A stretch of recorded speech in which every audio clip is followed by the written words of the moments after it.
What is that? 18% CO2 and 1.2% CO4. Right, are we going to go in, Matty? I want you to take the Mars in with you. 5, 4, 3, 2, 1. Good to go, Jim?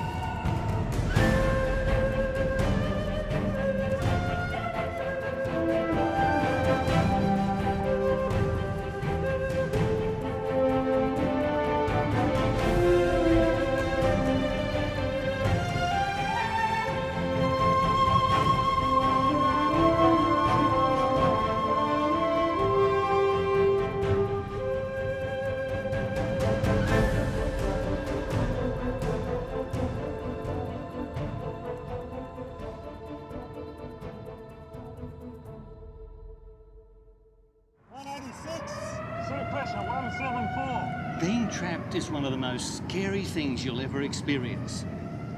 And whatever it is that has you trapped, debts, lifestyle, bad relationships, or poor health, even life itself, whatever the circumstances, the effects are the same. Stress, worry, desperation, and despair.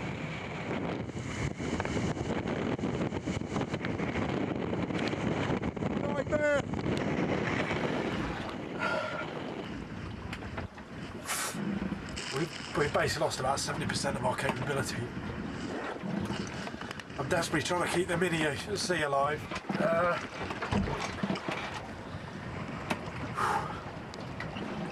I'm breaking down at the moment, actually. And I'm not a wuss either, you know. I'm a fairly tough character, you know, but this is starting to break me down, massive.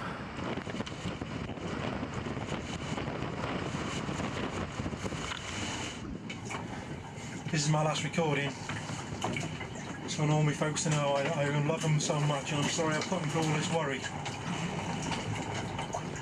If I make it through this, things are going to be different. Oh boy.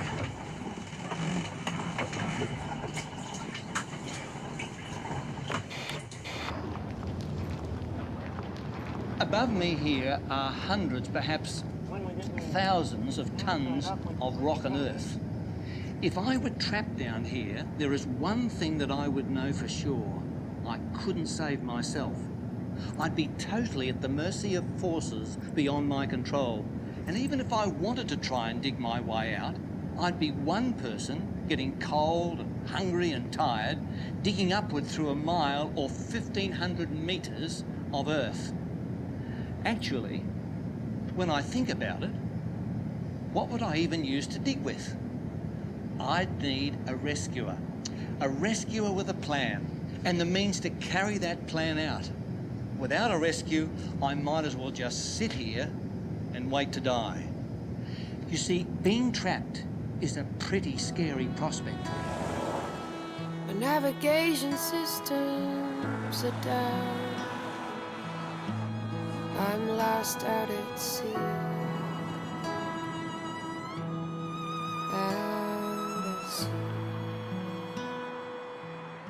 So here I am in sunny Bristol, and I'm about to meet a bloke who knows how much it costs to be saved. Almost half of the competitors in the round-the-world race have struck some form of trouble in the 6 weeks since the race started. Today, 2 more yachtsmen put out an SOS, but their cry for help is even more serious than Raphael Donnelly's life-saving transfer to another yacht 10 days ago. This time, the Australian rescue authorities have dispatched the Air Force and the Navy to the southernmost point they've ever ventured in search of missing craft. Tony Bullimore's boat, the Exide Challenger, capsized, and the majority of press and media reports assume that he was also lost. G'day, mate. How much is that today? 18.50, please. No worries, mate. Here's 20. You keep the change, eh? Thanks a lot. Cheers. The Royal Australian Navy launched a rescue mission for Bullimore and another competitor, Thierry Dubois. It would be one of the most expensive rescue missions in Australian history.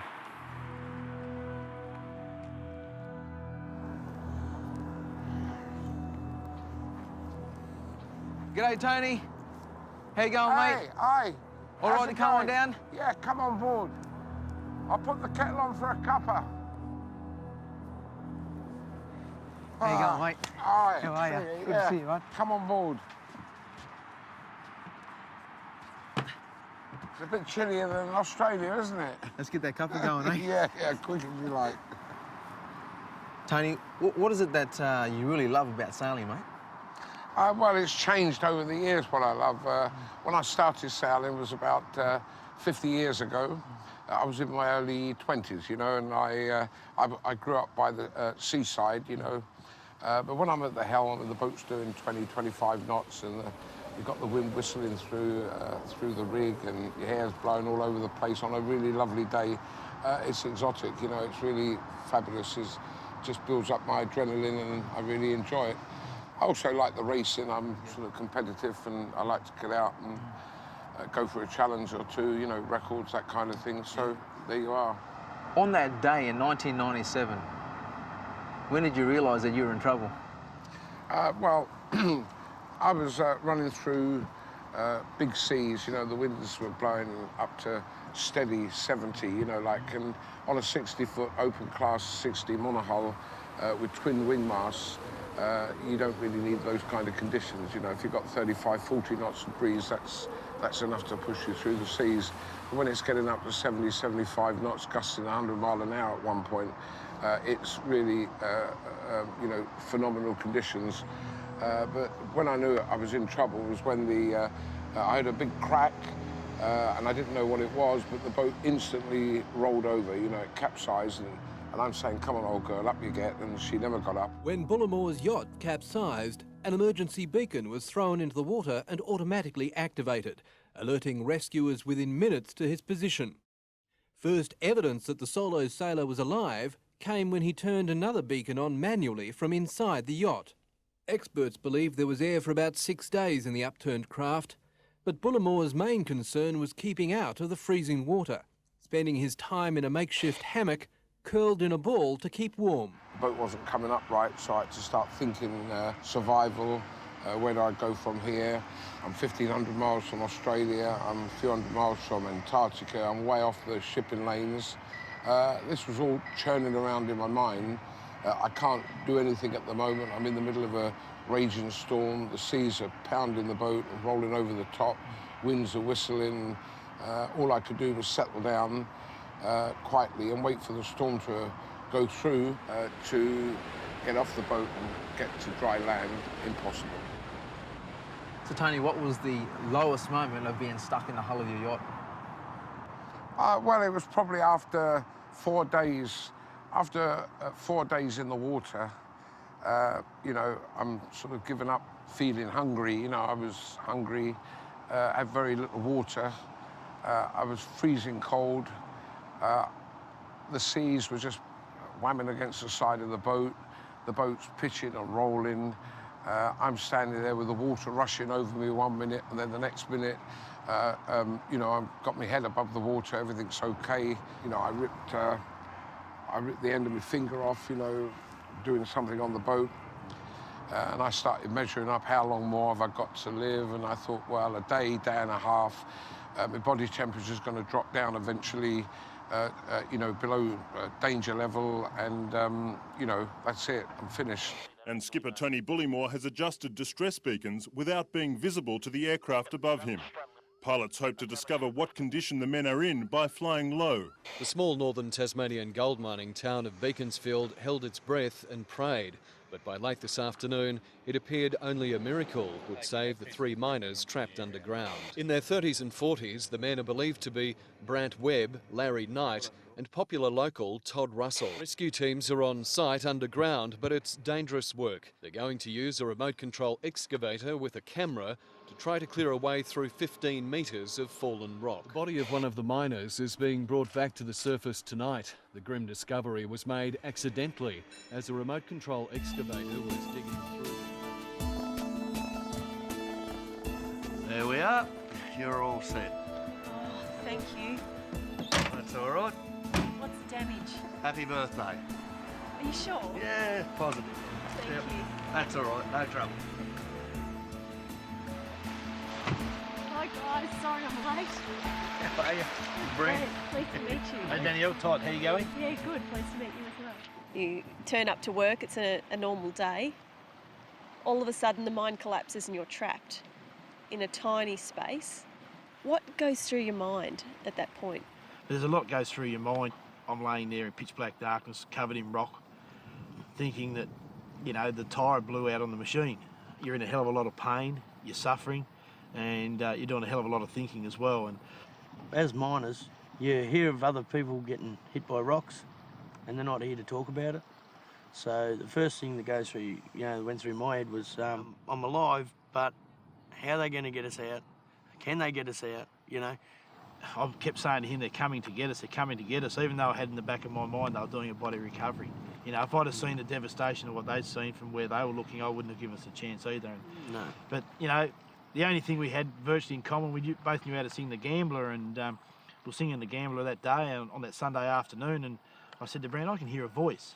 And he said, what? I said, just be quiet for a minute. And then, you know, we heard this voice from the outside, and it was Steve Saltmarsh and Pat Baldwin. You know, for us to hear that first initial contact from them guys was, you know, it was just like someone had lifted that rock clean off the top of us, because we knew then that, you know, what they were doing on the outside they had to stop doing and concentrate on, you know, trying to bring us out alive, because the way they were going about their rescue and at the rate they were doing it, there was a fair chance that what they were doing could have killed us. Last night, 5 days of pent-up fear and grief spilled over when the news came that Todd Russell and Brant Webb were alive. They're alive, they're talking to us, they're in contact, and they're going to get them out. Rescue officials are warning it could be another 48 hours at least before they reach Tasmania's 2 trapped miners and bring them out.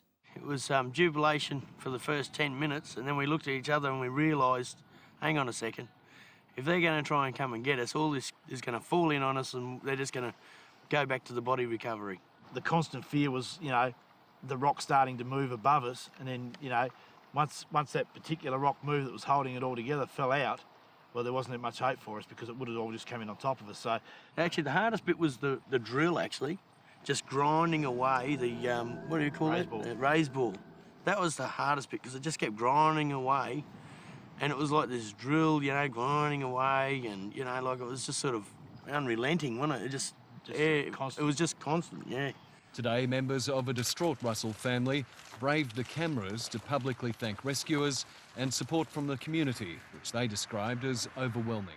The worst thing is that, you know, the kids, you've never got to say, you know, how proud you are of them, or, you know, all these things that you think of, but when it's too late, you know.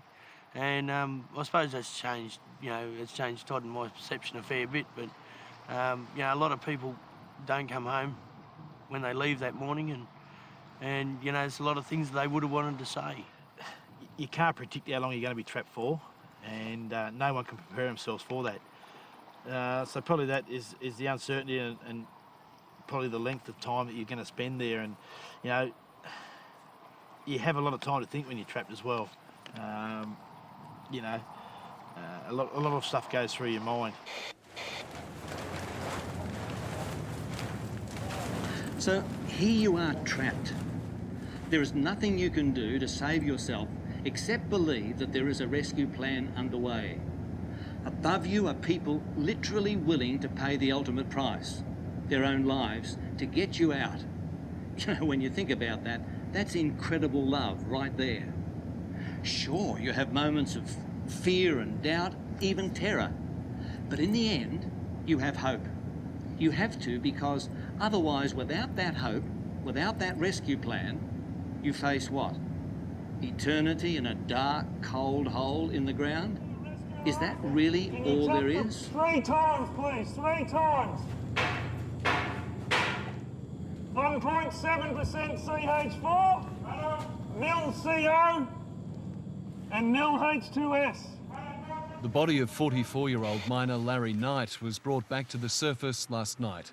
Still missing are Brant Webb and father of 3, Todd Russell. When we lost Larry, I mean, you know, that was the biggest kick in the guts, I mean, either of us could have, because, you know, like, he was a work colleague, he was a friend, and it didn't matter who it was, it really does play a toll at the end of the day. Was there a time during that process that you thought, no, we're not going to make it? You know, you think to yourself, well, you know, with all the blasting they've done and all this drill going round and round and making all this vibration, and are we going to make it? We want them to make it, but in your mind you knew that, you know, there was always that great probability of it, you know, all turning to dirt. it's one of the sort of realities of a miner is that, you know, you're dealing with rock. It's like a sailor deals with the ocean, and both of them are very unforgiving.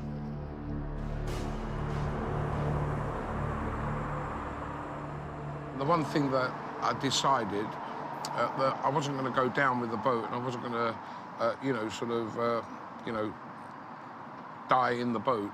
I was determined to get up to the surface if it all went really wrong, and just float around, you know, for maybe 5–10 minutes, looking up at the sky and the clouds and saying, well, that's it, I've had a good life, and you know, this is the end. You know, what a way to go. You know, here I am in the middle of the Southern Ocean, slowly fading away. My wife's at home, no doubt panicking and wondering what's going on. It was very, very depressing. You know, I always thought that we'd be together at the end, but it wasn't going to happen. Just felt pretty horrible, you know, pretty lonely and sort of, yeah, not very nice.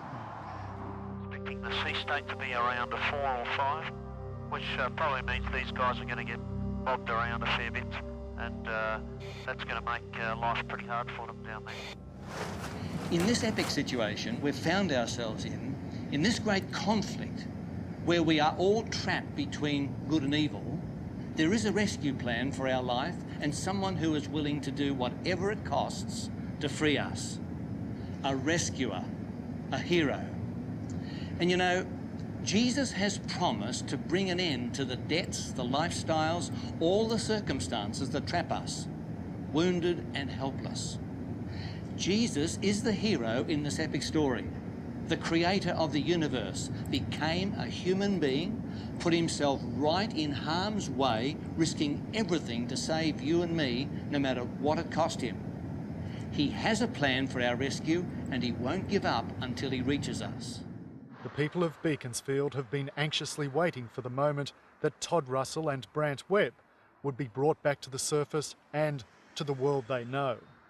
Now, the key measurement in the lives of the two trapped miners and the community is not just hours and days, but also metres, as rescue teams drill towards the pair. OK, Jeff, you say. That's fine. That's heavy, and that's pretty amazing. But with all due respect, this hero lived 2,000 years ago. And look at our world now. All the things that we've been talking about, the things that we want to be rescued from, they've all occurred after his death and resurrection. So where's this big rescue that we're talking about? Where's the plan? You know, I read something recently in the book of Matthew. Jesus talking about himself and what he came to earth to do. He said he came to give his life as a ransom for many. Now, did you get that? He paid to get us back. And we're talking about the big picture now. It's not a rescue where he pays your mortgage. This is an epic rescue of a global scale. And he has already paid the ultimate price to put that rescue plan into action.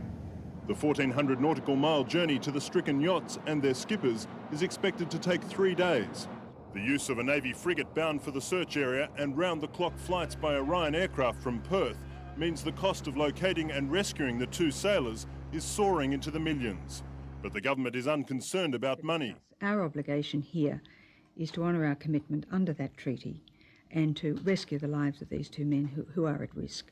Meanwhile, race organisers appear more than happy with existing So when your yacht was upside down and you were inside the hull, how good did it feel to hear the knocking on the hull? Well, it was fantastic. I mean, I was laying on this little weeny bit of netting, then I heard this knocking on the side of the hull, and my ears pricked, like a desert rat, what is it? And I sort of jumped to the side of the boat rapidly, put my ear against the side of the boat, and I could actually hear people shouting, and talking. So I got out very, very quick, dived down through the hole in the bottom of the boat, went down a few feet, and then went up to the surface, boat surface.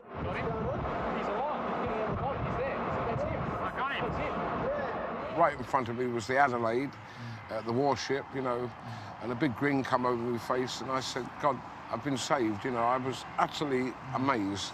when I dived out and come out of the water and looked over at the Adelaide, I could only get a tremendous ecstasy that I was looking at life. I was actually looking at a picture of what life was all about, that I was saved. Got to be honest, I've been in some situations in my life before which I could tell you about, but this was the hardest. How does that make you feel about the value of your life, what they did for you?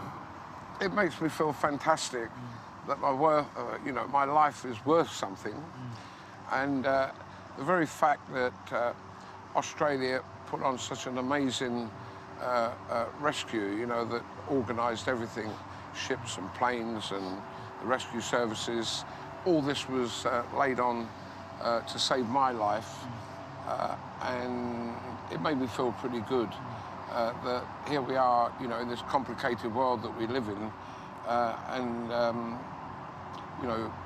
people and countries like Australia prepared to go to such an extreme to save my life. It makes me feel, I'm worth something anyway. For the Bullymore family in Bristol, news of the rescue came by satellite telephone in the early hours of the morning. Hug, we kiss, we run, we shout. You're wonderful. Open a bottle of champagne and we drink and we shout and we scream and we say, he's alive, he's alive. Wonderful. No one is going to do that, pay all that money, risk all those lives and then not finish the job, not launch the lifeboat and go get Tony, not dig the last few feet and free Brant and Todd. So if Jesus paid a ransom for us, his life on the cross, did all that work, went through all that pain and suffering, if he had a plan in place, then maybe, just maybe, that rescue mission is underway right now.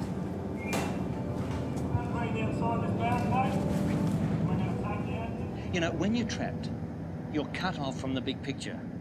Now, that's us, isn't it? Here we are trapped and unable to see the bigger reality out there that's far beyond what we can even comprehend. So what's this reality? Is there something beyond living a good life and then just ceasing to exist?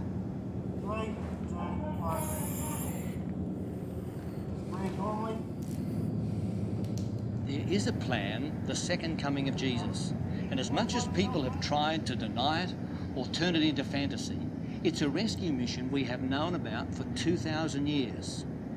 You see, his first coming was part of that plan, the payment of the ransom. That's Jesus as hero. The second coming is him retrieving what cost him so much in the first place. That's Jesus as the rescuer. They will see the Son of Man coming on the clouds of the sky with power and great glory. And he will send his angels with a loud trumpet call. They will gather his elect from the four winds, from one end of the heavens to the other. This is send in the cavalry. Big action hero type stuff. The kind of ending Hollywood would be proud of. And like all the best stories, there is the promise of a happily ever after.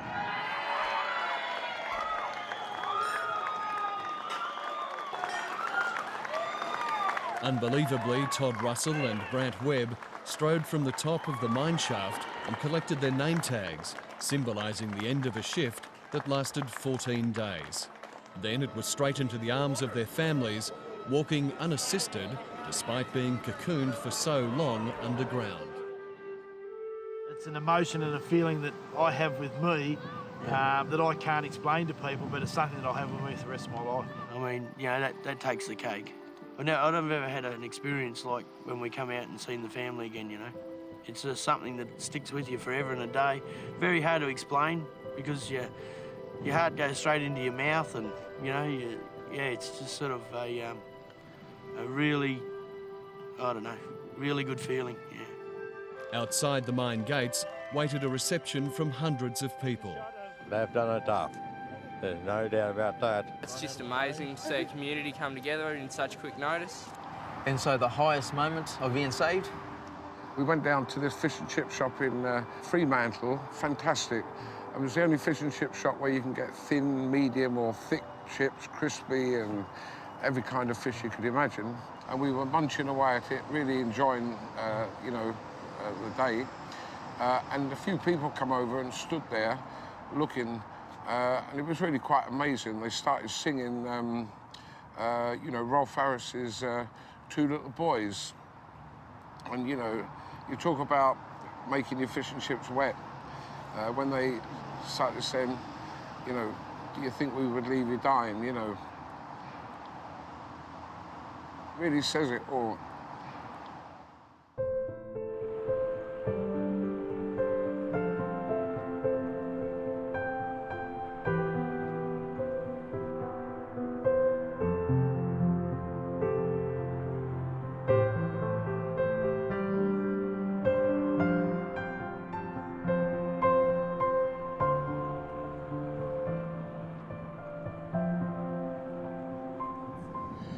That's the rescue we long for.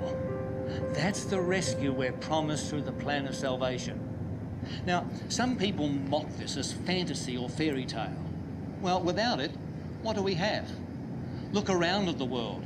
Without some divine supernatural rescue, without help from outside ourselves, what hope is there? What does the future offer other than the grave? The second coming offers hope. And that's what Jesus offers. How do we know this? Because he has put the plan into action. He paid the ransom. He came to save the lost, and that's what he plans to finish. He made a promise, and he will do whatever it takes to keep it.